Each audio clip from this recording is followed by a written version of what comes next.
Wanted to touch base with you as we are in week 5 now. I am still in the process of grading those midterms. As you can imagine, there are so many. And so I have been working my way through. I've graded some of your other assignments, and I will get through those midterms by the end of the week. I did want to touch base with you, though, about Harrower's book this week.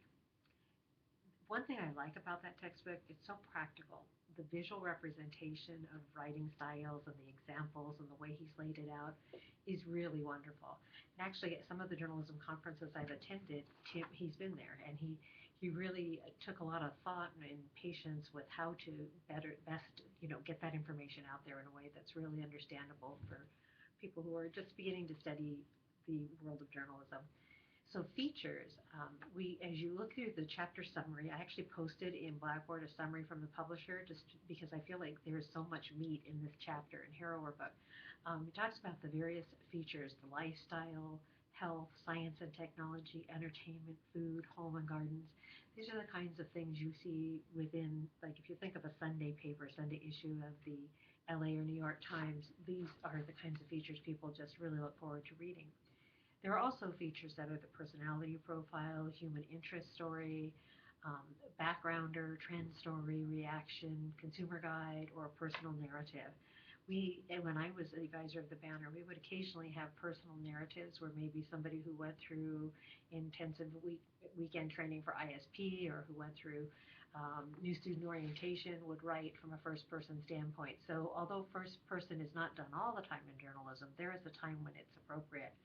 And then there's a good piece of the chapter devoted to finding story ideas. And this is really an art. You start to get what's called a nose for news, and you start to realize that this is a story. There's a story here.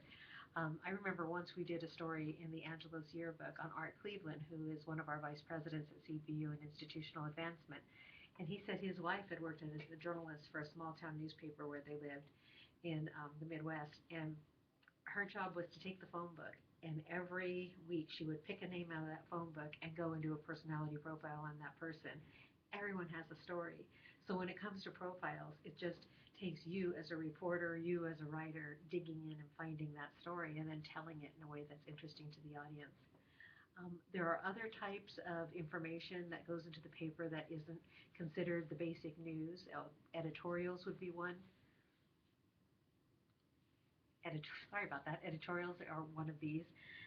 Editorials and opinion pieces, reviews of restaurants, reviews of movies. So those are all different types of articles that make up what we know as the newspaper, but what now has become many different online sites too. So we take our news in the written form of the newspaper through Twitter, Facebook, and also online. But what I hope is as you read this chapter, you start to think about if you were hired to be a journalist, what would your favorite type of writing be? Would it be features? Would it be news? Some of you may be getting involved with the Banner, the Angelos, or Pursuit there on main campus. And so you are in that position to make the decision. But others of you, I've had many students here for online and professional studies go on and start blogging or writing articles for trade journals or magazines. So there's a lot of work out there for writers. So start thinking about what you like writing. Would you rather write recipe reviews, or would you prefer to write movie reviews, or do you like to find out about people and write personality profiles? Is sports your thing? Really start to explore, because this class is where you do that. And this book, the Harrower book, is one that will take you through so much because this is like a handbook. This will help you as you continue on writing in journalism. Now, I wanted to reiterate that sometimes I'm not putting as many notes on your articles as you might like, and it's more in the interest of time because there are massive amounts of grading and I want to keep the pace going.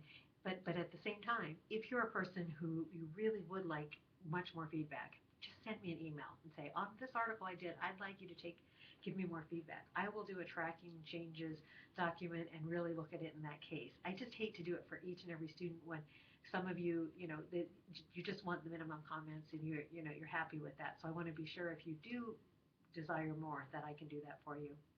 And the good news is the beauty of these 8-week courses, we are at week 5, which means we have 3 weeks to go. So I'll be working on those midterms. If you have any questions about anything, please let me know. Have a good rest of the week. Thanks.